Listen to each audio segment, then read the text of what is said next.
Bonjour, bienvenue sur le Son de Victoire, le podcast des réussites professionnelles au féminin.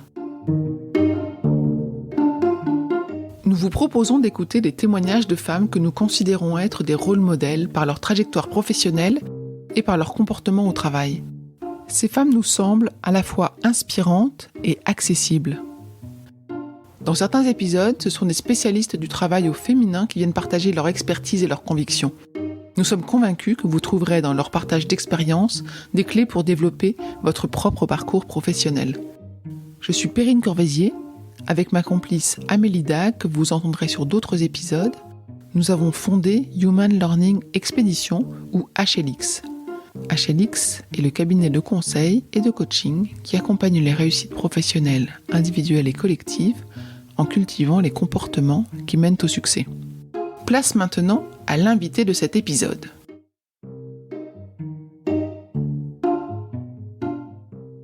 En tant que femme, le syndrome de l'imposteur est quand même notre meilleur ami. Ce que j'ai appris, c'est qu'en fait, je ne me connaissais pas, je ne m'aimais pas et donc je ne me respectais pas. Et je pense que quand tu es une femme, quand tu es une femme manager, eh bien, tu as potentiellement plus à prouver. Alors, est-ce que c'est ce qu'on attend de toi ? Est-ce que c'est toi ? Est-ce que c'est vraiment toi au fond de toi ? Je saurais pas dire. En tout cas, moi, je sais que j'avais besoin de prouver des choses que je n'avais pas à prouver, en fait. Et du coup, le fait de devoir prouver ces choses-là m'ont mis dans un état qui n'a pas été le bon, en fait.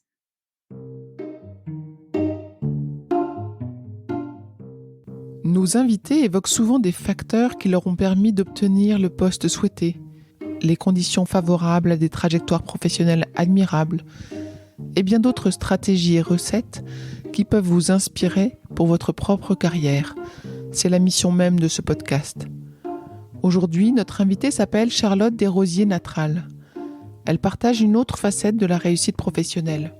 Elle se livre sur son parcours qui a abouti à un burn-out.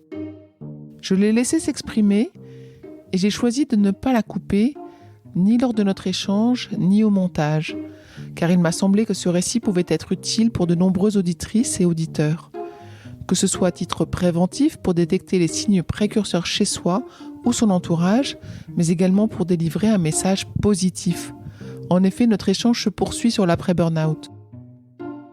Charlotte évoque le deuil de sa vie de salariée d'avant, qui a laissé place à de nouvelles activités. Charlotte a appris à écouter son intuition, à trouver sa mission de vie. Elle est à présent podcasteuse, elle vient de sortir un livre et de lancer un programme audio. Elle est pleine d'espoir. Je vous laisse écouter notre échange. Bonne écoute.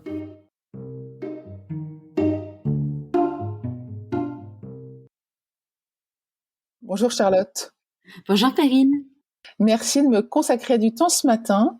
Et avant de parler de ce que tu fais aujourd'hui, je te renverrai bien à ton toi enfant, toi petite fille. Est-ce que tu savais déjà, est-ce que tu avais une idée de ce que tu voulais faire plus tard ? Alors moi, petite fille, j'étais une enfant très très souriante qui remerciait énormément. Je souligne ça parce que j'ai découvert le pouvoir de la gratitude grâce à l'année que je viens de passer et en effet, j'étais vraiment une petite fille qui disait beaucoup merci et on me le disait. Donc c'est pour ça que je le souligne. J'étais une petite fille qui adorait dessiner. Je collectionnais les pubs de parfums. J'ai vraiment toujours été hyper attirée par l'univers de la décoration, parce que mes parents étaient décorateurs et architectes d'intérieur. Mais voilà, par le dessin, par la créativité. Et je me disais quand j'étais petite, alors j'ai voulu être maîtresse, j'ai voulu être chanteuse, j'ai voulu être fleuriste. Et c'est assez amusant parce que quand j'étais toute petite fille, j'avais ma meilleure amie qui est toujours d'ailleurs une de mes meilleures amies aujourd'hui. Et quand elle venait à la maison, on dessinait des pubs. Et quand on allait chez elle, on se prenait pour Claire Chazal. Elle est journaliste aujourd'hui, donc c'est un petit clin d'œil assez amusant. Et je me disais quand je serai grande, alors je sais pas à partir de quel âge je me suis dit ça, mais je me suis toujours dit que un jour j'aurai mon entreprise. C'est un truc, c'était évident. À quel moment je savais pas. Après, mon père m'a toujours dit, donc lui qui est entrepreneur, m'a dit, tu fais des erreurs chez les autres et puis quand tu te sens prête, tu crées ta boîte. Et aujourd'hui, je te ramène dans le monde dans lequel nous sommes et je te mets dans une salle de réunion là. Et tu connais pas les participants et vient ton tour de te présenter. Qu'est-ce que tu dis? Déjà, d'être dans une salle de réunion, ça me met la boule au ventre. Eh bien, je dirais quoi? Je dirais que j'ai 37 ans, que j'ai passé 15 années en direction marketing avec une spécialisation dans le marketing des éditeurs de logiciels pendant les 10 dernières années, que j'ai enchaîné les jobs et qu'en fait, un jour, mon corps m'a dit stop à cette vie-là et que depuis, donc j'ai décidé, et puis enfin, je suis plus que décidée, j'ai pas eu le choix d'écouter ma petite voix, d'écouter qui j'étais, d'apprendre à me connaître. Et ça m'a amené à créer Pourquoi pas moi, qui est l'invitation à écouter ta petite voix, qui se décline du coup maintenant sous plusieurs formats, qui sont le podcast, un programme pour permettre d'écouter sa petite voix et savoir quelle est la raison pour laquelle tu es sur Terre, donc ce qu'on appelle la mission de vie. Et puis, dans quelques semaines, un livre pour savoir si tu as vraiment besoin de te reconvertir et si oui, quel est le chemin pour pouvoir faire en sorte que ça se passe le mieux possible. Je voudrais revenir donc sur ta première partie de carrière où tu étais salarié, où tu faisais les erreurs chez les autres et où ton corps manifestement t'a dit stop un jour. Qu'est-ce qui s'est passé? Pourquoi est-ce que tout d'un coup t'en es arrivé là? Alors en fait, le burn-out s'est installé progressivement. En fait, j'ai enchaîné les jobs. En fait, si on prend ma carrière entre guillemets, j'ai eu 5-6 années où j'ai appris dans différents jobs, mais je fais partie de ces personnes qui vont pas rester plusieurs mois dans un job et se dire je suis pas bien. Je me mets en mouvement. Enfin, je sais que c'est un truc. Encore, je vais reparler encore de mon papa qui m'a dit dans un job, il y a 3 choses. Il y a le salaire, il y a l'émission et il y a les gens avec qui tu bosses. Si tu as 2 choses qui vont bien là-dedans, c'est OK. Si tu en as moins de 2, il faut partir. Et en fait, progressivement, je me rendais compte qu'il me manquait 2 choses sur 3. Donc je suis partie. Et j'ai eu donc ma première partie de carrière qui était à Paris. Avec mon mari, on a décidé un jour de quitter Paris pour vivre à Marseille. Et là, en fait, j'ai eu un premier job où on m'a fait venir et finalement on m'a dit on n'a plus besoin de toi au bout de 2 mois, ce qui était sympa parce qu'ils étaient en train de vendre la boîte et je pense que j'habillais un petit peu la mariée et puis après j'ai eu un autre job et je suis restée à peu près 6 ans dans la boîte que mon mari a créée. Et là pour le coup c'est la première fois dans ma vie professionnelle où j'étais bien, j'avais pas envie de partir. Vraiment, j'y ai passé plus de 6 années. Et un jour, j'ai été chassée. Et j'ai été chassée pour un énorme poste de directrice marketing monde qui était basé donc à Paris. Donc là, si tu veux, j'étais au bord de ma piscine à Marseille avec un bébé, avec 2 enfants, dont un bébé de 18 mois. Et là, on s'est dit, qu'est-ce qu'on fait, quoi? Est-ce qu'on retourne à Paris? Le truc que personne ne fait, tu sais, de quitter Paris alors que tu viens d'avoir de quitter la province alors que tu viens d'avoir des enfants en bas âge. Et puis finalement, mes parents étant à Paris, notre famille étant plutôt dans le nord de la France, sachant que quand tu habites à Marseille, le nord c'est au-dessus d'Avignon. Et du coup, on s'est dit ça sera quand même plus simple avec les enfants en bas âge, les grands-parents qui vieillissent, tout ça, de se rapprocher de la famille. Et puis clairement, c'était une opportunité de boulot qui était absolument incroyable. Enfin, tu vois, j'avais managé en tout et pour tout peut-être 2-3 personnes. Là, j'avais 8 personnes. Et puis 1 an après, j'avais 25 personnes dans mon équipe et au niveau monde. Donc c'était un challenge de dingue.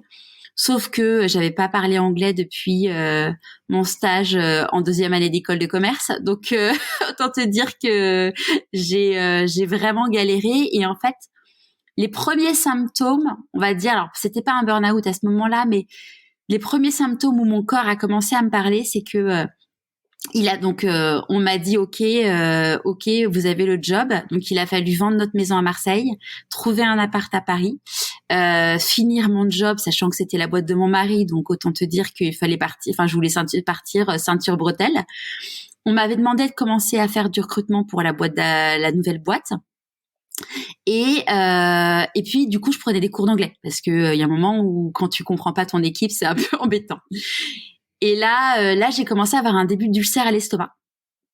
Donc là je me suis dit bon ok, qu'est-ce que je peux faire en moins? Bon, il y a quand même des trucs, trouver une nounou, trouver une école, enfin trouver un appart, je pouvais pas le faire en moins, mais j'ai essayé de limiter les choses. Et tu vois, donc là mon corps m'a dit bon, Charles, tu ralentis, donc j'ai ralenti un petit peu, on va dire. Et puis j'ai pris ce job. Et au bout d'un an, si tu veux, j'étais rincée. Je bossais le soir, enfin tous les soirs jusqu'à 23 heures. Je voyageais énormément. Et en fait, je suis devenue l'ombre de moi-même. En gros, je suis quelqu'un qui adore rire, qui est hyper souriante. J'étais complètement fermée. Enfin, j'étais vraiment j'étais devenue une machine en fait. Et là, je commençais à avoir mon corps qui me parlait, tu vois, j'avais des tremblements dans la main, je dormais mal, j'étais hyper irascible et tout. Et un jour, mon mari m'a dit, à cette époque-là, on n'était pas encore mariés, mais il m'a dit, écoute, t'es plus la femme que j'aime en fait. Là, t'es une machine, t'es là mais t'es pas là. En gros, soit tu fais quelque chose, soit c'est fini quoi. Et il me le disait pas pour me faire de la peine, il me le disait pour me faire réagir, tu vois. Et donc là, je me suis dit bon, va peut-être falloir que je fasse quelque chose. Et en fait, bon bah voilà, je me suis dit il faut que je parte de cette entreprise parce que vu ce qu'on attend de moi, vu certaines personnes de l'entreprise, il faut que je parte. Donc là, la chance que j'avais, c'est que j'étais CMO dans l'univers du logiciel, dans une boîte internationale, et qu'on est très très peu, en tout cas à cette époque-là, on était très peu à avoir une expérience, une expertise là-dedans. Et donc je me faisais chasser très très régulièrement. Donc là j'ai commencé un nouveau job. Donc je me suis pris 1 mois de vacances entre les 2 jobs en me disant je respire, je prends du temps avec mes enfants et tout. En me disant aussi, je vais ralentir. Je vais pas repartir, pas refaire un marathon en mode sprint comme j'ai fait. J'apprends de mes erreurs. On ne recommence pas. Quand j'ai quitté ce job, je me suis dit, j'étais vraiment à 2 doigts de faire un burn-out. Donc, je recommence pas, j'apprends de mes erreurs. Donc, je commence un nouveau job et très rapidement, en fait, je me rends compte que je suis pas à ma place dans cette boîte. Je me sens pas à ma place avec certaines personnes. Je me sens pas à ma place par rapport aux missions. Et en fait, j'avais négocié un très beau salaire et ce qu'on attendait de moi, c'était pas là où j'étais bonne en fait.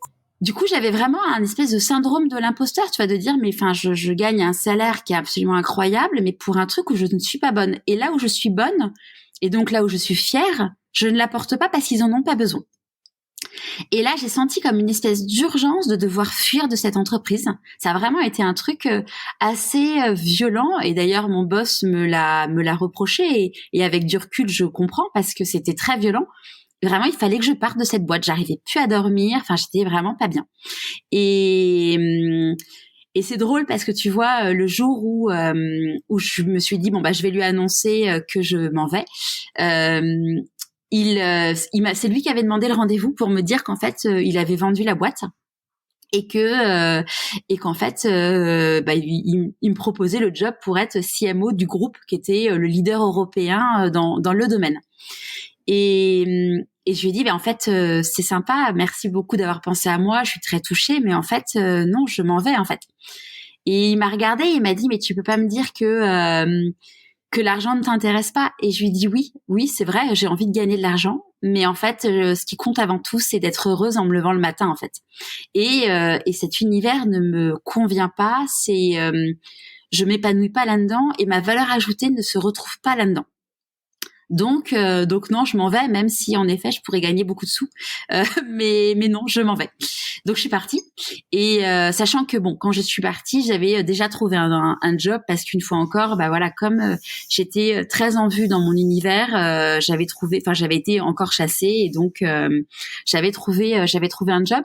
Et là, tu vois, pareil, je m'étais dit, ok, je vais faire passer un entretien aux gens avec qui je vais bosser parce que maintenant, j'apprends de mes erreurs. Je sais ce que je veux, je sais ce que je ne veux pas, je sais, il y a des choses par rapport aux gens avec qui je vais bosser où j'attends vraiment ça d'eux, tu vois. Qu'est-ce que tu attendais par exemple?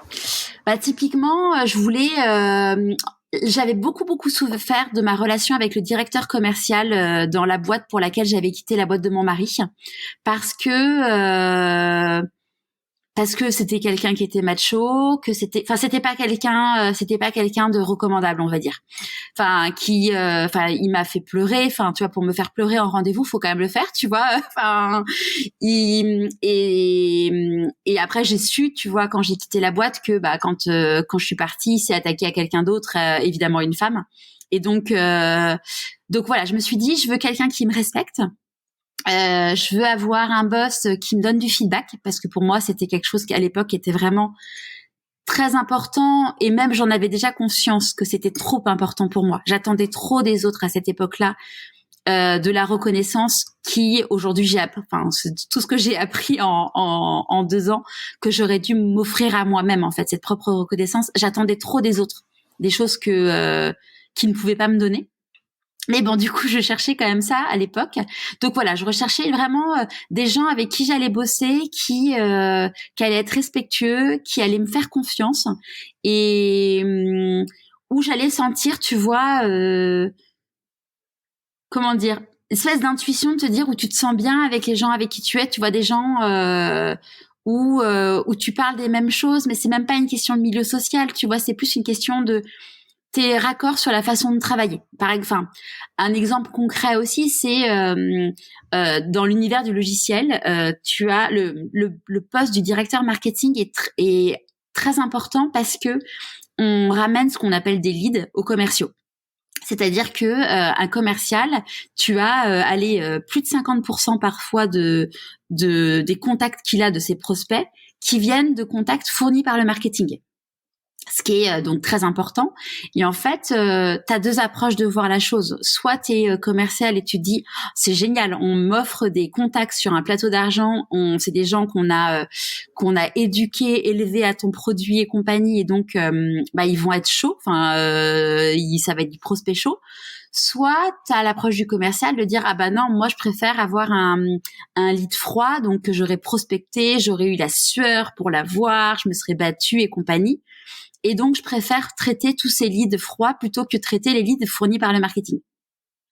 Et sachant que moi, mon job c'était de fournir des leads, s'ils sont pas traités ou par-dessus la jambe, mon job il a plus aucun sens en fait. Et moi j'étais très, je suis toujours, mais c'était différent parce qu'aujourd'hui je suis à mon compte, mais j'étais très, comment dire, j'ai pas le mot, mais on dépensait, je sais pas, parfois jusqu'à 100 € pour avoir un lead, se dire qu'il était pas traité, pour moi, même si j'avais pas de part dans la boîte, c'était péché, tu vois. Je me disais, très consciencieuse, c'est ça le mot. Et donc, du coup, je me suis dit, ok, je fais passer un peu un entretien finalement aux gens avec qui je vais bosser. Et là, franchement, super. J'arrive le lundi, le jeudi, il y a le séminaire avec toute la boîte, le séminaire annuel. J'ai l'impression d'être dans cette boîte depuis toujours, tu vois, vraiment, je me sens bien et compagnie. Et puis, il y a une personne dans mon équipe avec qui ça se passe pas très bien, mais bon, je prends sur moi et puis voilà. Et un des gros virages, il y a plusieurs personnes en fait. Il y a une personne qui était déjà dans la boîte, plus le directeur commercial qui a été recruté après moi, qui était mon équivalent et en fait, il y avait 2 personnes qui étaient des hommes et qui étaient avec qui il fallait se battre. C'était des hommes de conflit, des hommes de. Sauf qu'en fait, moi, je suis arrivée dans cette boîte et si je suis objective et honnête, j'étais déjà cramée.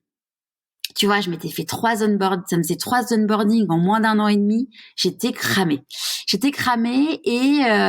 Et au fond de moi, j'avais cette petite voix qui me disait, Charlotte, c'est la dernière fois de ta vie que tu fais ce job. Tu le fais bien, tu vas au bout de ton truc, mais c'est quand même la dernière fois de ta vie que tu fais ce job. Et, et j'avais mené pas mal de combats, on va dire, tu vois, dans les 2 dernières boîtes où j'avais bossé, et j'avais plus envie de me battre. Enfin, tu vois, dans le sens où je voyais tout comme des combats, alors qu'en fait, je pense qu'il y a différentes choses. Il y a le fait que j'étais cramée, donc j'avais plus d'énergie, que je m'étais pris tellement de coups de poignard de face, de dos, de côté, que du coup j'avais peur des nouveaux coups de poignard, et qu'en fait j'étais arrivée à un moment où je ne me respectais plus, et donc je savais plus vraiment ce que je voulais, quels étaient les trucs sur lesquels il fallait vraiment que je m'affirme, et donc j'ai laissé une porte ouverte à des choses que je n'aurais jamais dû. J'ai laissé les gens me parler de certaines façons. J'ai dit oui à beaucoup trop de choses. Et donc résultat, en fait, je me suis fait bouffer. Tu vois, je ne jette pas la pierre à la boîte dans laquelle je bossais, parce que oui, il y a des trucs il y a des trucs qui se sont pas passés comme ça aurait dû se passer. Mais j'ai laissé une grande porte ouverte. Et en fait, je pense j'avais le choix de dire non, et à cette époque-là, je m'en rendais pas compte en fait. Et donc je les ai laissés, je suis rentrée dans un cycle, dans un rythme de boulot et compagnie, et qui était pas bon. Et donc résultat, en fait, là où j'étais repartie pleine de bonnes intentions en me disant, je me ménage, je bosse pas trop le soir et compagnie. Non pas parce que je suis contre le fait de bosser le soir, mais parce que je sais que si je bosse tous les soirs, j'ai plus de prise de recul. Enfin, en fait, bosser de temps en temps, bosser beaucoup, moi, j'ai aucun souci avec ça, parce que j'aime travailler. Mais j'ai appris parce qu'il fallait faire attention à avoir un certain rythme, et pas trop, parce que, quand tu rentres dans la roue du hamster, t'arrives plus à réfléchir, t'es plus bien. Et en fait, il y a eu donc j'ai commencé en janvier. Au mois de juin, j'ai eu mon entretien d'évaluation semestriel, et le feedback de mon boss a été hyper négatif.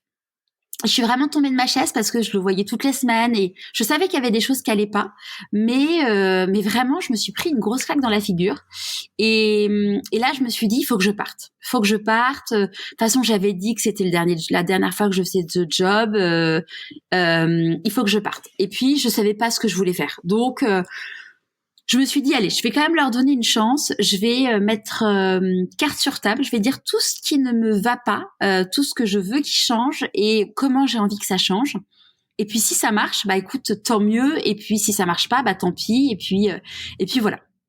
Donc j'ai fait un gros point avec mon boss. Et en fait, mon souci, tu vois, avant, c'est que j'attendais d'être à un point où j'étais vraiment prête à tout quitter pour dire vraiment les choses. Et alors que on le sait, hein, c'est pas bon, maintenant j'ai appris, dans mon couple, j'ai pas de souci avec ça, mais dans la vie professionnelle, j'avais un espèce de rapport, tu sais, parent-enfant avec mon boss, où j'osais pas dire les choses, et j'osais dire les choses que quand vraiment j'explosais, quoi. Et donc j'ai mis carte sur table avec mon boss, en lui disant que j'étais d'accord sur certains points, certains autres points j'étais pas d'accord. Pourquoi, quel était mon plan d'action, ce que je lui proposais, et il était d'accord avec moi sur tout. Donc je me suis dit génial, on y va, quand on continue. Donc on a continué, et puis 6 mois après, on a commencé le process d'une levée de fonds. J'ai commencé à bosser comme une malade. Mais vraiment comme une malade, et je suis rentrée dans mes anciens travers. Je bossais le week-end, le soir, machin et tout. Et puis là, mon corps a commencé à me parler de plus en plus fort.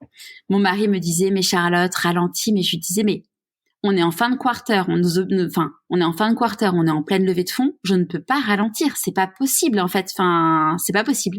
En plus, la boîte, le siège social était à Lille, donc tous les lundis j'allais à Lille, je me faisais l'aller-retour dans la journée.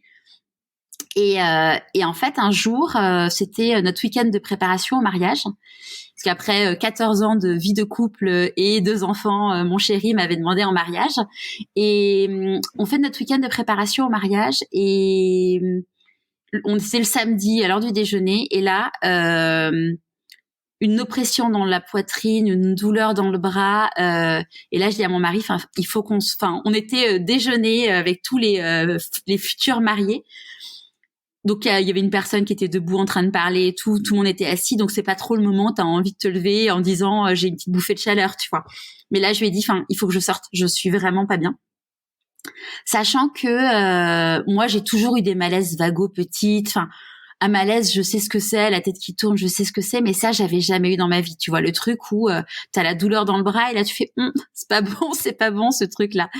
Et bon là le truc chouette c'est que il y avait un médecin qui était là, donc qui est venu m'ausculter, qui m'a dit bon c'est du surmenage, reposez-vous, rentrez chez vous et puis voilà. Mais je pouvais plus marcher, enfin je ne tenais plus sur mes jambes.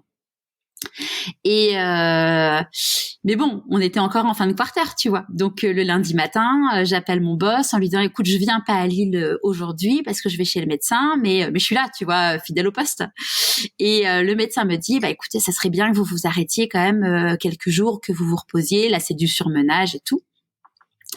Et là, je lui dis bah non, c'est pas possible, je peux pas m'arrêter. Puis moi, je suis pas une personne qui s'arrête, je fais pas partie de ces gens-là. Donc non, je ne m'arrête pas. Et puis en plus, je serai en vacances là dans 10 jours, donc non, je ne m'arrête pas. Donc là, je partage quand même à mon boss que ça serait quand même pas mal que je lève un peu le pied. Hein. Et là, il me dit bah oui, de toute façon, Charlotte, enfin t'as raison, on sauve pas des vies, enfin la santé avant tout. Donc là, génial, tu vois, je me dis super, j'ai un boss qui est super, ouais, voilà, tu te dis j'ai vraiment un boss super humain, c'est chouette. Donc ça, c'était lundi. Le mercredi, jeudi, on avait un séminaire de prévu à Lille. Et là, il me dit, bah écoute, ça serait quand même bien que tu viennes. Bon, là, d'un côté, t'as ma petite voix qui dit, bah Charlotte, t'es censée ralentir. Là, tu vas passer 2 jours enfermée dans une salle de réunion avec des très très gros horaires. Tu reprends le TGV, c'est pas vraiment ce qu'on appelle se reposer, hein. Mais bon, il me dit ça serait quand même bien que tu viennes et tout. Donc là, oui chef, j'arrive, je prends mon billet de train. Donc j'y vais, je partage le truc du coup avec toute l'équipe. Et avec donc mon boss en avait parlé au coach en expliquant bah là que j'étais pas bien et tout. Je partage le truc, je fous en larmes littéralement devant tout le codir et voilà. Et on se quitte. Et là, enfin, un truc quand même important dans ce séminaire, c'est que le coach en fait nous a fait faire un petit exercice et en fait il nous a demandé écrivez sur un papier qu'est-ce que vous pensez que votre boss attend de vous. Et donc, notre boss, qui était le CEO à tous, a écrit ce qu'il attendait de nous, chacun de façon individuelle. Et là, je me suis rendu compte qu'il y avait un gap, mais qui était colossal, en fait. Et du coup... en quel sens c'était colossal, pour être sûr de préciser? C'est-à-dire que toi, t'imaginais qu'il attendait beaucoup plus de toi qu'il n'en attendait vraiment? Alors oui, et il attendait des choses de moi dont je n'avais pas pris conscience, et que moi, je pensais qu'il attendait des choses de moi qui n'étaient pas le cas. Donc résultat, je mettais pas mon énergie au bon endroit. Et tu vois, le lendemain, je suis rentrée à Paris, j'avais mes rendez-vous hebdo avec les personnes de mon équipe, et on a fait cet exercice parce que je me suis dit mais c'est un truc, mais tout le monde devrait le faire, mais de façon fréquente, tu vois, avec ses équipes, parce qu'en fait, le désalignement peut provoquer des tels dégâts en fait, parce que voilà, le salarié il va mettre une énergie de dingue sur un truc où tu ne l'attends pas ça de sa part, et donc du coup toi tu vas être en tant que manager, tu vas être frustré parce que tu vas te dire mais elle avance pas sur ce sur quoi je veux qu'elle avance. Et toi, en tant que salarié, t'es frustré parce que tu mets une énergie de dingue sur un truc où t'as pas de reconnaissance et où après on va te dire mais ça tu l'as pas fait. Ouais mais j'ai fait ça. Oui mais c'est pas ça ce que j'attendais de toi. Mais tu n'en avais pas conscience en fait. Et donc du coup, ce truc se passe. En parallèle, il y a mon grand-père qui est en train de décéder, sachant que c'était le dernier de mes grands-parents, et puis que j'avais beaucoup d'affect vis-à-vis de ce grand-père. Et donc là, je pars en vacances. Mon grand-père décède, je pars en vacances. J'accomplis un de mes rêves de gamine, à savoir aller dans le désert, les dunes de sable et tout. Sauf que là, en fait, je suis pas bien. J'ai une oppression dans la poitrine qui ne m'a pas quittée depuis ce malaise. Et dès que je fais quelque chose, j'ai la tête qui tourne. Vraiment, je suis pas bien. Je rentre de vacances et là, je sens que je suis pas bien. Tu vois, j'ai aucune patience vis-à-vis de mes équipes. Enfin, on me demande, enfin, on bosse avec mon boss sur la présentation commerciale. Là, je me rends compte que je suis incapable de faire une présentation commerciale alors que ça fait 15 ans que je fais du marketing et que des présentations commerciales, j'ai dû en faire, allez, à minima 1 à 2 par an. Donc, des trucs que je sais faire, je n'y arrive pas. Et là, ouais, vraiment, j'ai l'impression qu'on m'a passé dans une lessiveuse, que je n'ai plus de jus. Je pleure quasiment tous les soirs. Enfin, vraiment, je suis pas bien. Et rendez-vous trimestriel avec mon boss qui me dit, écoute, enfin, tu peux pas ralentir parce que si tu ralentis, ça va impacter les autres membres du CODIR et c'est pas possible. Donc là, même là, il a son côté boss qui prend le dessus et il me dit Charlotte, je sens que là en ce moment tu patines dans la semoule. Enfin, je sais plus ce qu'il emploie comme terme, mais en gros, il me dit bon, j'attends plus de toi. Il faut que tu t'accélères. Sauf que là, moi, j'ai mon corps qui me dit qu'il faut que je ralentisse, tu vois. Et je suis une femme de défi, donc là, je me dis ouais, c'est vrai, il a raison. Faut que je me forme à d'autres trucs, machin. Et puis, en fait, il y a eu une semaine qui a été fatidique. Ça a été la semaine de l'ascension, où en gros, le lundi, donc je vais à Lille, comme tous les lundis. Et là, je me dis, j'ai ma petite voix qui me dit, c'est la dernière fois de ma vie que je mets les pieds ici. C'est vraiment le truc. Je me suis dit, c'est la dernière fois. Mais j'étais pas du tout en train de me dire que j'allais m'arrêter ou que j'allais quitter ce boulot. Enfin, c'était pas du tout envisageable. Mais j'avais ce truc. Et puis le mardi soir, on va dîner chez des amis. Et là, donc elle, c'est une amie d'enfance. C'est des gens qui, à eux deux, je pense, gagnent ce que moi je gagnais, tu vois. Et je les voyais heureux. Tu vois, je les voyais bien. Et là, je me suis dit, mais en fait, on n'a pas besoin de gagner beaucoup d'argent en fait pour être heureux, pour être bien, pour se sentir bien. Et on a discuté avec mon mari pendant, je pense, jusqu'à 2h du mat en rentrant le soir. Et c'est la première fois où il m'a dit, écoute Charlotte, si tu ne gagnes pas d'argent, on se débrouillera, on trouvera des solutions. Mais ce qui compte avant tout, c'est que tu sois bien. Et là, du coup, je pense que ça m'a fait lever un verrou, tu vois, mais voilà, demain j'arrête, je sais pas ce que je veux faire de ma vie, donc là, ça a fait un déclic. Le lendemain, j'ai été dîner avec une amie et là, j'ai passé la soirée à pleurer. Et là, je me suis dit, bon, ça va pas, quoi. C'est pas possible. Je me suis rappelé que je faisais partie de ces personnes qui ne faisaient pas partie de ceux qui se lamentaient sur leur sort. Et je me suis dit, bon, là, il y a un moment, faut faire quelque chose. Et je me suis surtout rendu compte, en fait, que je me mariais 2 mois après, que l'idée c'était quand même pas d'arriver à la petite cuillère à mon mariage. Et c'est surtout que je me suis dit, si je reste en poste, si je continue à aller bosser dans ces conditions, en fait je suis pas bonne pour mon équipe parce que je ne suis pas patiente et que j'ai aucune prise de recul. Donc en fait je ne suis pas un bon manager. Le peu d'opérationnel que j'ai à faire, je suis incapable de le faire. Donc en fait ça sert à rien d'aller bosser. Enfin tu vois, j'étais arrivée à un point où je me suis dit, je suis mieux à la maison à me reposer que au bureau à faire quelque chose que je ferais mal en fait. Et donc on a passé le week-end entier avec mes parents et tout. Et là j'ai dit à maman, tu vois, le dimanche, j'ai dit, tu sais quoi, je rêve que d'une chose là, c'est de ne pas retourner travailler avant le mariage. Donc il y avait, on était 1 mois et demi avant le mariage. Et elle m'a regardée en me disant, mais tu sais Charlotte, c'est possible. Je dis ah bon, bah oui, tu sais, tu vas voir le médecin et puis il te dira bien quoi. Donc je suis retournée le lendemain matin chez le médecin et là qui m'a dit écoutez, il faut vous arrêter. Là bon, j'étais puis la petite parenthèse, tu veux, à quel point j'étais dans le déni de mon état. C'est que je me suis dit, je vais prendre rendez-vous avec le médecin qui m'avait vu au moment de mon malaise, parce qu'en fait, j'ai besoin de montrer qu'en gros, ce que je vais demander de m'arrêter, c'est légitime. Alors que j'étais quand même, je sais pas de quelle tension j'avais, mais j'étais l'ombre de moi-même. J'ai pleuré pendant tout le rendez-vous chez le médecin et tout. Mais j'étais dans un déni total. Et donc elle m'a dit voilà, c'est du surmenage. Je crois qu'elle a utilisé le mot burn-out à ce moment-là. Et Et elle m'a dit, bah voilà, il faut vous arrêter. Je sais plus, elle m'a dit 15 jours. Je lui ai dit, écoutez, je suis prête à m'arrêter. Donc, si vous pensez qu'il faut que je m'arrête plus, on y va. Enfin, là, c'est bon, j'ai compris. J'ai compris qu'il faut que je m'arrête. Je suis d'accord. Si vous pensez qu'il faut que je m'arrête 15 jours, 3 semaines, 1 mois, enfin, vous me le dites. Enfin, vous me dites le temps qu'il faut. J'ai compris.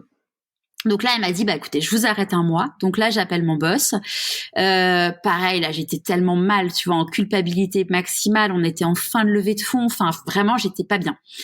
Et là, il a été top. Il m'a redit ce qu'il m'avait dit la première fois en me disant, écoute, Charlotte, on sauve pas des vies, ta santé avant tout, on va se débrouiller. Mais par contre, je compte sur toi pour que tu fermes ton ordinateur et que ce mois-là, tu le mettes vraiment à profit pour que tu puisses vraiment te reposer.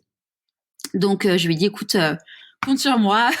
J'en avais pas l'intention, donc, compte sur moi. Merci parce que franchement, j'étais vraiment à un moment de culpabilité, de me dire, j'abandonne le navire. J'abandonne le navire alors qu'ils ont besoin de moi. C'est moi qui me suis mis dans cet état-là, vis-à-vis de ma famille, vis-à-vis de mon mari.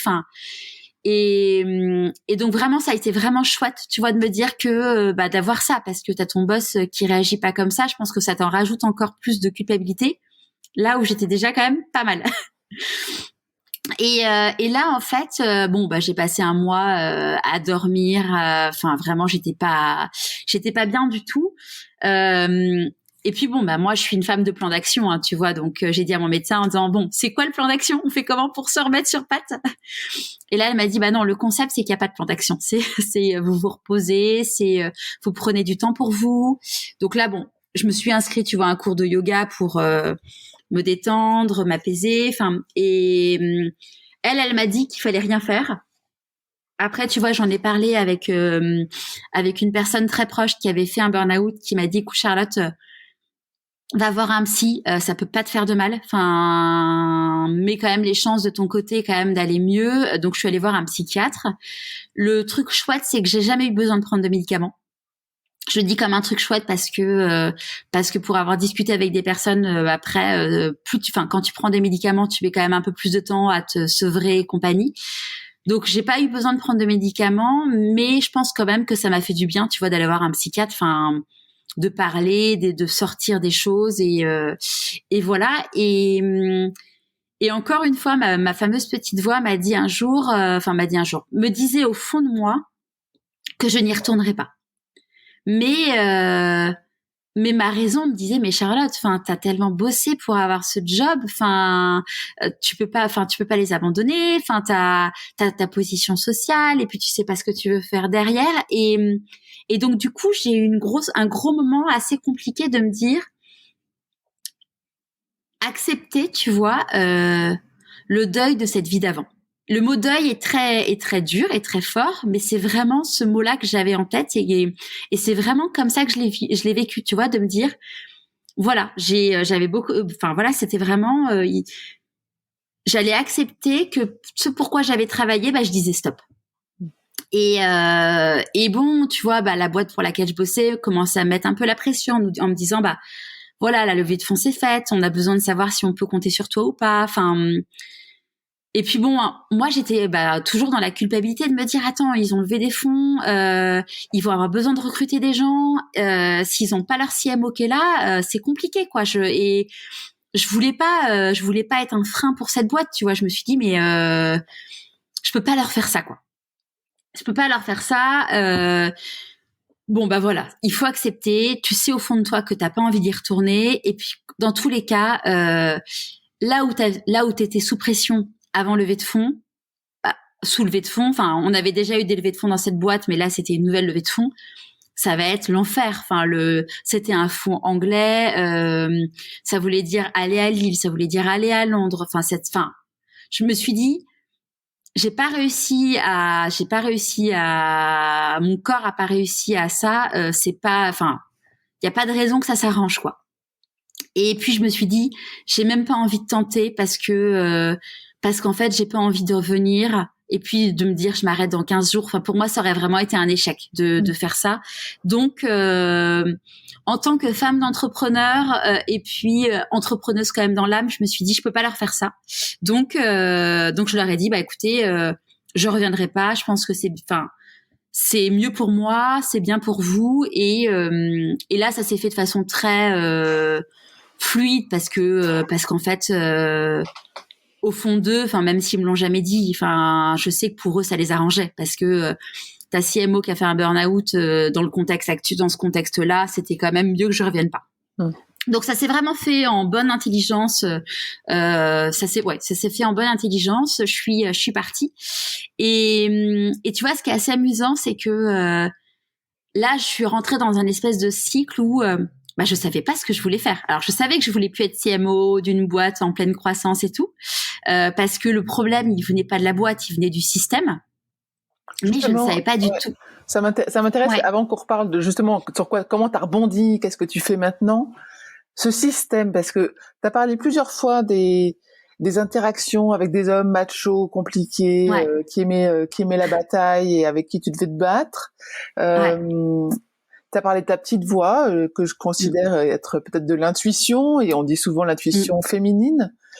Donc, et c'est le sujet du podcast. En fait, c'est femme au travail, femme et ta carrière. Comment est-ce que tu vois comment est-ce que tu pourrais relire ta carrière à travers ces yeux de femme? Est-ce que être une femme a été déterminant et a généré cet état, ce burn-out? Est-ce que au contraire, ça n'a pas du tout impacté? Alors, je pense qu'en tant que femme, on a le syndrome de l'imposteur est quand même notre meilleur ami, et que du coup, en tout cas, de mon point de vue à moi, en fait, ce que j'ai appris, c'est qu'en fait, je ne me connaissais pas, je ne m'aimais pas, et donc je ne me respectais pas. Et je pense que quand tu es une femme dans des positions comme ça, en fait, quand tu es une femme manager, eh bien, tu as potentiellement plus à prouver. Alors, est-ce que c'est ce qu'on attend de toi? Est-ce que c'est toi? Est-ce que c'est vraiment toi au fond de toi? Je saurais pas dire. En tout cas, moi, je sais que j'avais besoin de prouver des choses que je n'avais pas prouvé en fait en soi. Et du coup, le fait de devoir prouver ces choses-là m'ont mis dans un état qui n'a pas été le bon en fait. Et je pense que tu vois, le fait de ne pas me respecter a fait que potentiellement, je te dis ça, mais en fait, par rapport à l'expérience, toute mon expérience, j'ai eu très peu de managers femmes, mais j'en ai quand même eu. Et en fait, dans les faits, tu vois, je pense à un de mes managers. Dans les faits, même à deux, même managers. Il y en a une, c'était dans des stages. Elle me respectait pas, ces nanas. Et en fait, finalement, je pense que là, c'était vraiment moi, et que finalement, cette relation, que ça soit avec des hommes ou des femmes, si c'était des personnes qui étaient dans le combat, j'étais pas, j'allais dire armée, mais parce que je me respectais pas assez, j'étais pas assez en confiance vis-à-vis de moi-même pour pouvoir les affronter, entre guillemets, tu vois. Qu'est-ce que tu aurais pu faire de différent si tu devais reparler à ta jeune toi il y a quelques années? Qu'est-ce que tu lui conseillerais de faire?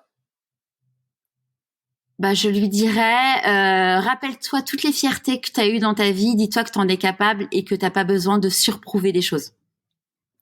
D'accord. Ouais.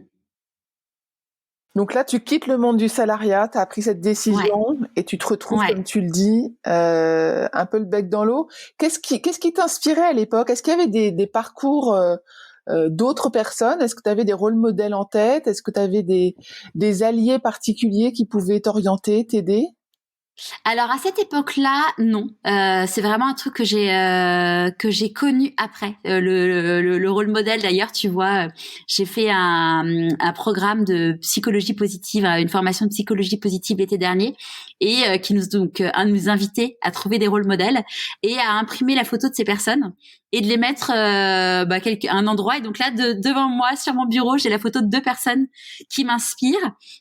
Mais à l'époque, il y en avait une que je ne connaissais pas du tout, et l'autre que je connaissais mais sans vraiment la connaître. Mais dans ma vie, tu vois, souvent tu vois, je vais prendre l'exemple par exemple de François-Xavier de Maison. c'était un parcours qui m'avait toujours énormément inspirée parce que je me suis dit waouh, le mec il avait un job de dingue à New York et il a tout quitté pour pouvoir devenir comédien et c'est des personnes où dans ma vie je m'étais dit waouh en fait. Et après moi j'ai toujours été fascinée alors par les artistes parce que je suis une artiste donc du coup par les comédiens, et puis par les personnes qui ont osé dire qui elles étaient et sortir peut-être des codes en fait, de se dire bah voilà les codes vont dire que c'est bien d'être là, mais finalement bah si c'est pas là où t'es bien, ça n'a aucun sens en fait. Ce burn-out, est-ce que tu as l'impression d'être reparti un peu à zéro après? Ou est-ce que... en fait, j'aimerais bien comprendre quelle est la phase. Est-ce que tu passes par un gros trou et ensuite tu dois remonter? Ou est-ce que tu te retrouves à un niveau où tu es sur un terrain vierge, plutôt positif, plutôt ouvert à l'inconnu? Ah non, tu te retrouves dans un fossé, dans une cavité, dans un précipice. Non, après, enfin pour moi en tout cas, ça a été vraiment un précipice. Il y a eu plusieurs phases. Il y a eu le déni, il y a eu l'acceptation, la culpabilité, la réacceptation, et puis le moment de se dire qu'est-ce que je veux faire de ma vie. Et moi, mon gros enjeu, ça a été là, j'étais dans une phase un peu, on peut dire un peu maniaque dans le sens où j'étais complètement compulsive, c'est-à-dire tu vois, j'ai repeint mon appart mais j'ai fait que ça, je me suis mis à peindre des tableaux mais j'ai fait que ça, j'étais en mode j'ai écrit un blog mais j'ai fait que ça, j'étais vraiment en mode monotâche, un peu maniaque et je savais, enfin j'avais besoin de faire, tu vois, tout le monde me disait mais Charlotte c'est génial, enfin profite, t'as du temps, repose-toi. Mais j'étais là non, mais moi j'ai besoin de faire, enfin vraiment, et je peux pas imaginer ne rien faire. Et mais d'un côté, dans le regard des autres, j'avais besoin de dire je faisais quelque chose. Tu vois, c'était un truc un peu bizarre. Et en fait, mon gros enjeu, ça a été de me dire, surtout en novembre où j'ai vraiment eu un gros creux de vague, le moment où je me suis inscrite à Pôle Emploi, parce que je me suis dit j'ai 2 ans pour savoir ce que je veux faire, où je serai bien. Parce que là, j'avais encore le chant des sirènes où je me continuais à me faire chasser pour des gros postes, tu vois. Et même des postes encore plus gros que ce que j'avais eu. Et t'es là, ok Charlotte, tu sais pas comment tu vas gagner ta vie dans 2 ans, tu gagnes beaucoup moins que ce que tu gagnais. On te propose un énorme salaire avec un gros poste, des responsabilités au niveau social, génial, t'es vraiment dans la lumière. Mais tu sais que là où ça t'a amené, et à côté de ça, t'as en face un grand couloir où tu vois pas encore de porte ni de lumière, mais tu sais que c'est par là où il faut que t'ailles. Et donc ça a été un espèce de tiraillement, mais j'ai été fière de moi, je peux le dire, parce que à chaque fois où on m'a chassée, j'ai même pas commencé les entretiens, j'ai dit non merci. Et donc du coup, je me suis dit ok. Mon vrai enjeu à ce moment-là, c'était de me dire qui je suis, pourquoi je suis bonne et vers quoi il faut que j'aille en fait.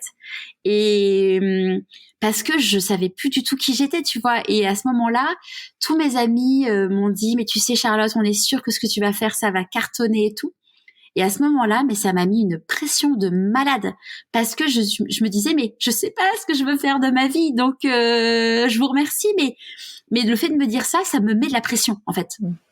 Et donc là, ouais, j'étais vraiment dans un espèce de moment où c'était un moment un peu sombre, tu vois, où j'étais là, mais je sais pas ce que je veux faire. Et je me suis dit bon, je vais prendre une coach pour m'aider à réapprendre qui je suis et compagnie. Et à ce moment-là, on parlait de podcast avec mon mari. On était au coin du feu, à la campagne chez mes parents. Et je lui ai dit, tu sais quoi, en fait, j'ai envie de faire un podcast qui s'appellera Pourquoi pas moi et qui permettra en fait aux personnes qui sont en train de prendre le même chemin que moi d'écouter leur petite voix. Parce qu'en fait, le truc dont je m'étais rendu compte, c'est que moi, on m'avait dit Charlotte ralentis, on m'avait dit Charlotte ça va pas, mais je ne le voyais pas. Et donc en gros, je n'écoutais pas ce qu'on me disait. Et donc je me suis dit comment je peux faire pour aider ces gens-là. Et puis m'aider moi-même, hein, si on est honnête. Hein. Je me suis dit de discuter avec des personnes, enfin de faire des podcasts avec des personnes qui ont écouté leur petite voix et sont heureux aujourd'hui, eh bien je me suis dit ça va les aider et ça va m'aider. Et donc je me suis dit allez, j'y vais, je me lance. Le nom, tu vois là où j'avais, je sais pas combien de marques j'ai créé dans ma carrière de marketeuse. Là, ça a été, il y a eu aucun brainstorming, ça a été une évidence. Et du coup, bah, je me suis dit, allez, j'y vais, mais j'ai peur. Là, pareil, je me suis dit, mais je vais faire perdre du temps aux invités. Enfin, vraiment le truc, bon. Et je me suis dit, bon, j'ai rien à perdre en soi. Au pire, j'aurais fait perdre 1 heure de son temps à mon invité, et puis c'est pas grave. Et puis je les aurais pas forcés à venir. Et donc je me suis dit bon, allez, je me lance. Et là, première interview, tu vois, ma vraie inquiétude, c'était de me dire, est-ce que je vais prendre du plaisir? Et puis après, est-ce que le contenu va être intéressant et les gens vont vouloir l'écouter?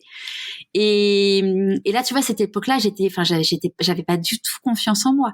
Donc, j'ai fait écouter mes épisodes, mais j'ai fait 2 épisodes que j'ai fait écouter. D'ailleurs, j'en ai enregistré un où je me suis dit ok, ça me plaît, je l'écoute, je le fais écouter, les gens me disent que c'est bien, donc j'en fais un deuxième et puis rebelote. Et puis après après je me suis rendu compte que j'étais bien dans ce truc-là, que ça plaisait. Et puis maintenant j'ai plus jamais fait écouter un épisode avant sa parution, à part ceux où je me livre sur ma vie, parce que comme je parle de ma famille, à chaque fois je leur fais écouter genre en mode bon, c'est bon. J'ai le droit. Mais ouais, bah même si c'est pas comme ça que je leur présente, mais il y a quand même un petit côté comme ça. Et là, en fait, c'est rigolo parce que j'ai une de mes amies qui m'avait dit, écoute Charlotte, le jour où tu crées ta boîte, je te fais ton logo, je te l'offre, ça me fait plaisir et tout. Et en fait, des idées de boîte, j'en avais eu entre septembre et mi-novembre, j'en avais eu, mais je peux même pas te dire combien en fait. Et à chaque fois, je me suis dit, bah non, je vais pas la solliciter parce que je suis pas sûre que ça soit là. Quand j'ai eu l'idée de pourquoi pas moi, là, je me suis dit, ok, c'est ce projet-là, j'y vais. Et puis, au pire, si c'est pas le projet de ma vie, c'est pas mon projet définitif. C'est pas grave, c'est comme ça. Mais il y a un moment, il faut y aller, quoi. Et donc, elle m'a créé mon logo, mon univers visuel et tout. Et j'ai lancé du coup le podcast mi-janvier. Et là, je me suis pris un truc dans la figure, mais absolument incroyable. En fait, je suis sortie de la cave parce que quand j'ai quitté la boîte en septembre, j'avais pas mis à jour mon statut LinkedIn parce que j'assumais pas le fait d'être dans un truc où je savais pas ce que je voulais faire. Et du coup, bah là, j'ai fait mon coming out, tu vois, en mode, bah voilà, j'ai envoyé un message à tout mon réseau, mes amis, en disant, bah voilà, il y en avait beaucoup qui savaient que j'avais fait un burn-out, il y en avait beaucoup qui ne le savaient pas non plus. Et donc j'ai raconté un peu tout ça en leur disant bah voilà, je lance pourquoi pas moi. Et donc j'ai eu une avalanche de messages d'une gentillesse, d'une bienveillance de dingue. Mais je vais pas me plaindre parce que c'était incroyable. Mais en fait limite ça a été trop parce que je suis passée d'un désert à un truc, à un up vraiment impressionnant.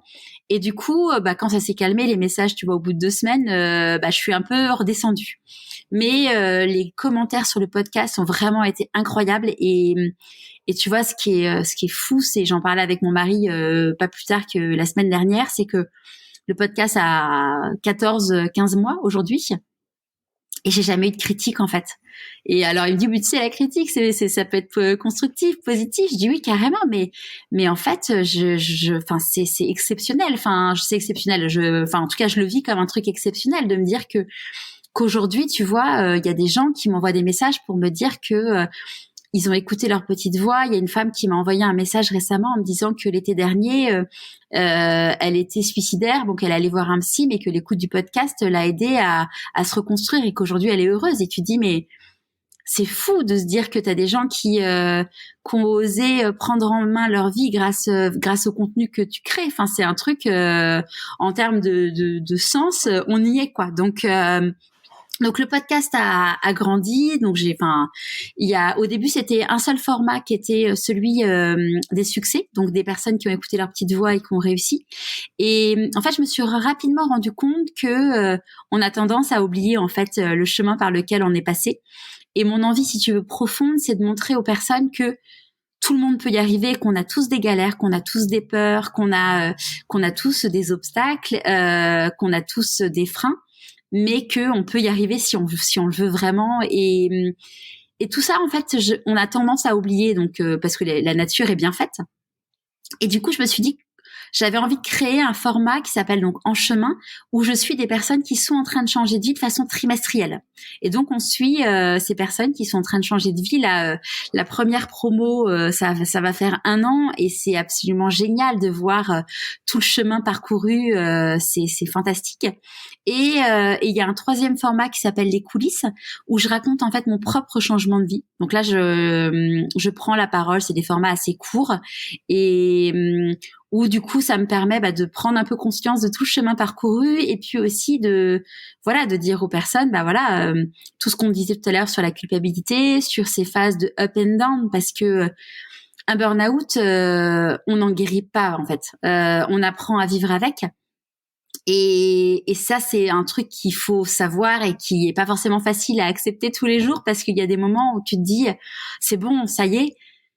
Et en fait, non, ça y est pas. En fait, ton corps, il te rappelle rapidement que là, t'en as fait trop, que t'es en train de t'éloigner. Et du coup, c'est difficile, parce que surtout quand tu crées ta boîte où t'as besoin de beaucoup d'énergie, il y a des moments où c'est compliqué, quoi. Donc Comment est-ce que tu fais justement pour aujourd'hui rester raisonnable dans l'engagement que tu donnes, dans le temps que tu donnes?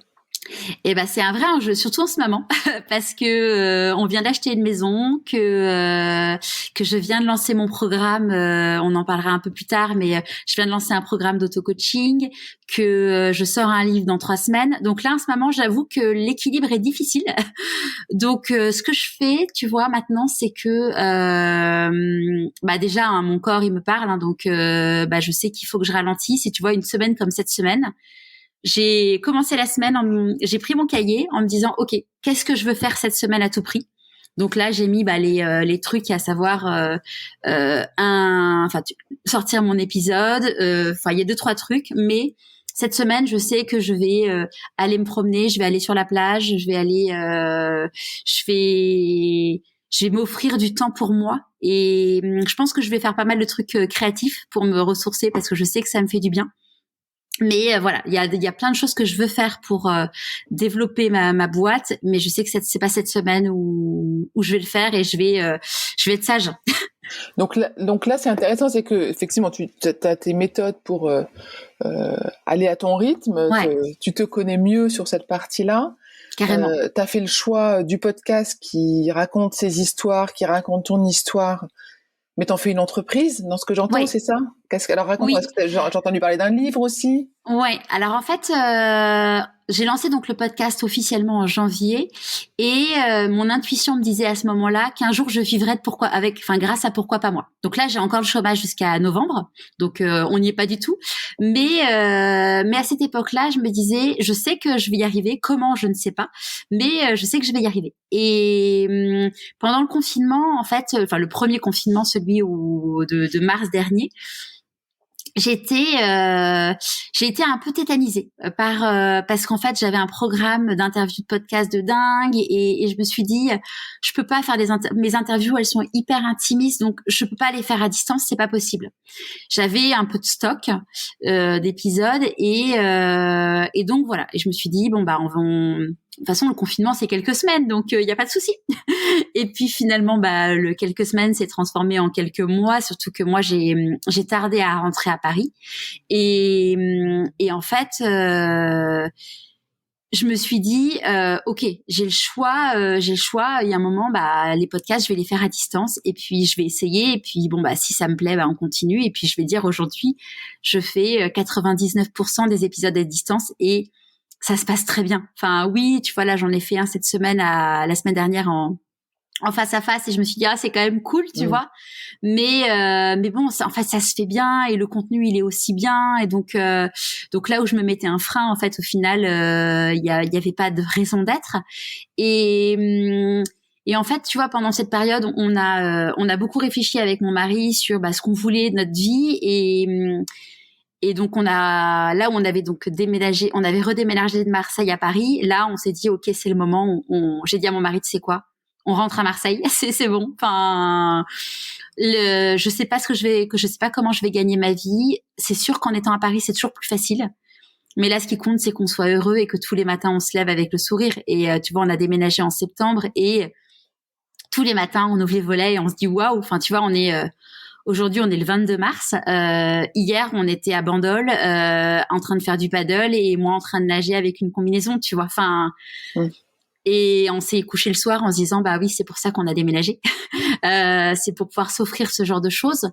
Et donc du coup, bon, par rapport à mon entreprise, je me suis dit que j'ai beaucoup réfléchi à comment j'ai envie de gagner ma vie et tout. Et en fait, bon, j'ai eu une première opportunité en fin août dernier où j'ai été contactée par une maison d'édition pour écrire un livre sur la reconversion professionnelle, donc qui sort le 16 avril prochain. Et ça, c'était un peu un rêve que j'avais enfoui en moi de me dire qu'un jour j'écrirais un livre. Et alors, tu gagnes pas ta vie en écrivant un livre, hein, mais j'ai trouvé ça génial. Vraiment, j'ai adoré, tu vois, être derrière mon ordinateur, réfléchir, me dire que je vais pouvoir aider des personnes. Enfin, et donc ça, c'est un super, c'est vraiment un bébé qui sort dans quelques semaines. Et l'idée de ce livre, ça s'appelle Et si je changeais de métier et redonnais du sens à mon travail. L'idée, c'est d'avoir 3 témoignages de personnes que j'ai interviewées, mais des témoignages exclusifs, qui ont été réécrits par une personne qui est écrivain. Et moi, j'ai écrit toute une partie conseils entre guillemets pratiques. Je ne prône pas du tout la reconversion professionnelle à tout prix.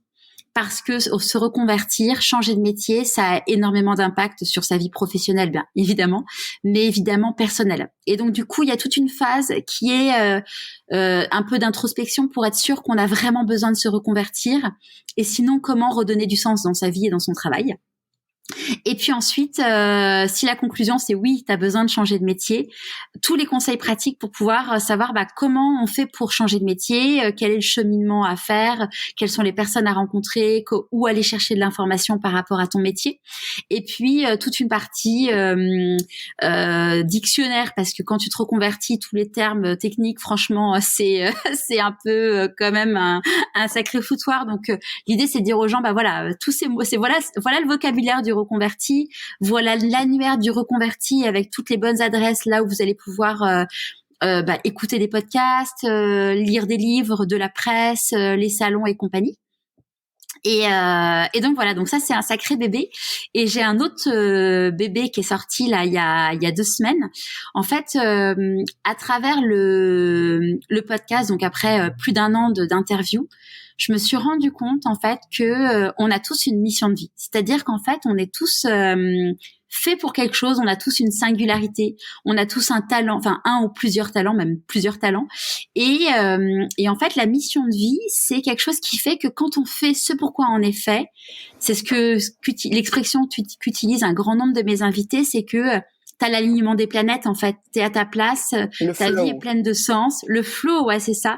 Et en fait, j'ai fait beaucoup de recherches, du coup, là-dessus, et je me suis rendu compte que dans la civilisation indienne, et notamment antique, avec l'Ayurveda, appelle ça les Purusharthas, que les Japonais appellent ça l'ikigai, que en psychologie positive, on appelle ça le SPA, et qu'en fait, la mission de vie, à travers toutes les civilisations, à travers tous les courants de pensée, c'est un truc qui existe, en fait, et qui a été...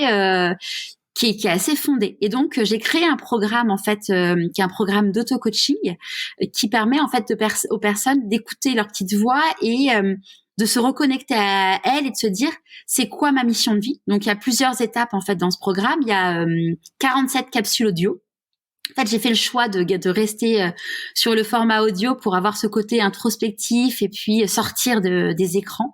Et en fait, chaque capsule audio est composé de preuves scientifiques pour dire voilà, ce que je vous raconte, c'est fondé sur des choses, il y a eu des études de neurosciences et autres qui prouvent ça, des exercices pratiques pour pouvoir s'entraîner et comprendre encore mieux les choses, et puis des exemples concrets issus des interviews que j'ai menées dans le podcast ou de ma vie privée.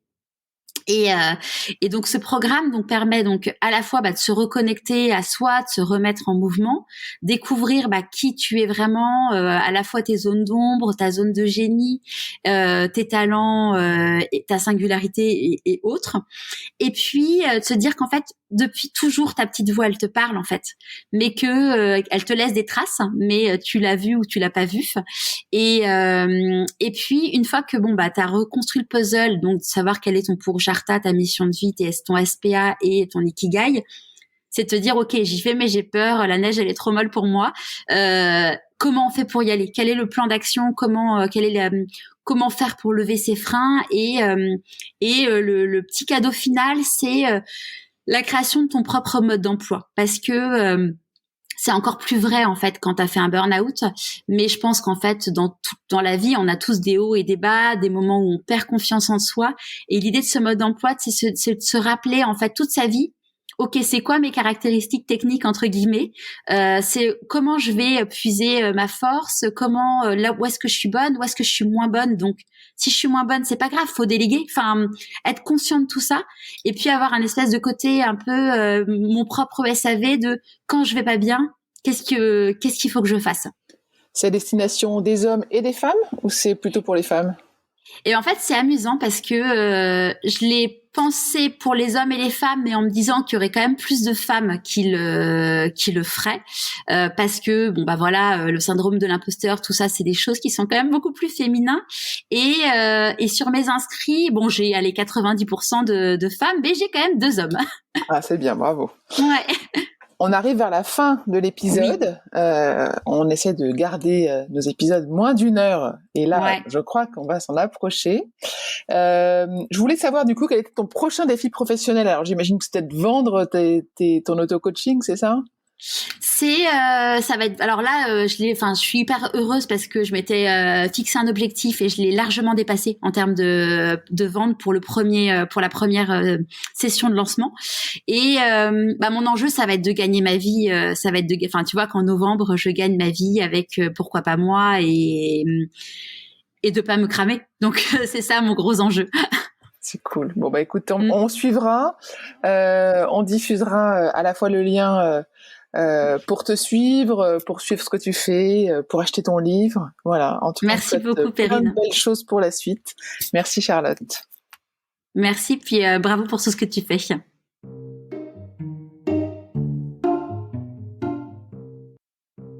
J'espère que vous avez apprécié ce podcast autant que nous avons aimé le préparer pour vous. Abonnez-vous au podcast Le Son de Victoire sur votre plateforme d'écoute habituelle. Vous serez ainsi notifié des nouveaux épisodes et retrouvez Le Son de Victoire sur le compte Instagram du même nom. Le Son de Victoire est proposé par Human Learning Expedition, ou HLX, qui a également produit Talents Précieux, le podcast de la réussitologie. Pour en savoir plus sur HLX, connectez-vous sur humanlx,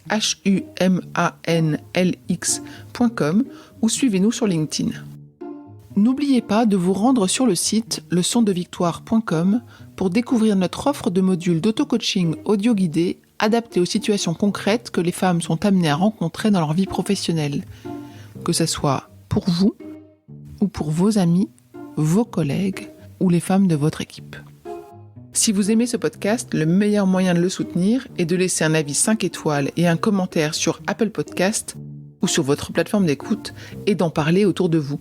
Cela permettra à d'autres de le découvrir également. Je compte sur vous. Merci pour votre écoute et à bientôt.